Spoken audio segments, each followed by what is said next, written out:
बात न करो, एक बार फिर से समझ लो इसको। A crow was very thirsty.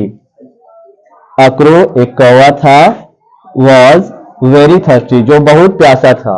एक कौवा जो बहुत प्यासा था। ही फ्लू हियर एंड देयर, वह उड़ा हियर एंड देयर यहां वहां, इन सर्च ऑफ वाटर पानी की तलाश में। एक कौवा था, वो बहुत प्यासा था और वो पानी की तलाश में फ्लू हियर एंड देयर यहां वहां उड़ा। But he could not find water anywhere, लेकिन किंतु he could not find water, वह पानी नहीं पा सका, anywhere कहीं भी, किंतु उसे पानी कहीं भी नहीं मिल सका।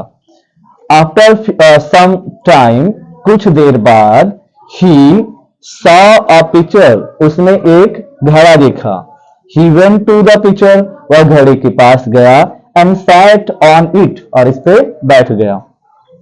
When he put his beak in the pitcher, जब उसने अपने चोंच को यानी घड़े में रखा या घड़े में डाला, he found that, उसने पाया कि there was less water, उसमें थोड़ा पानी था, in the pitcher यानी उस घड़े में।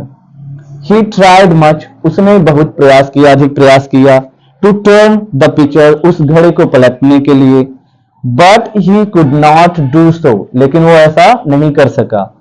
so इसलिए do so ऐसा नहीं कर सका, because क्योंकि the pitcher was very heavy, क्योंकि वो घड़ा बहुत भारी था।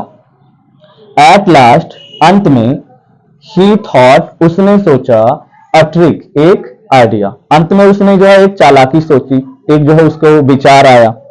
he saw a few pebbles nearby, he saw उसने देखा, a few pebbles कुछ जो है कंकर, नियर बाय यानी पास में ही, उसने पास में ही कुछ जो है यानी कंकड़ को देखा। he took pebbles, उसने जो है कंकड़ों को उठाया, one by one, एक एक करके, उसने एक एक करके जो है उन कंकड़ों को उठाया, and dropped it into the pitcher, और इसे जो है घड़े में छोड़ दिया एक एक करके। a few moments कुछ क्षण, later यानी बाद, water raised, पानी जो है ऊपर उठा, to the brim यानी मुंह तक, of the pitcher यानी घड़े के मुहाने तक पानी आ गया। the crow drank water, कौवे ने पानी पिया, and quenched his thirst, और अपने जो है प्यास को बुझाया। बात समझ में आया? बुझाया, बात समझ में आया? समझ में आया कि नहीं आया?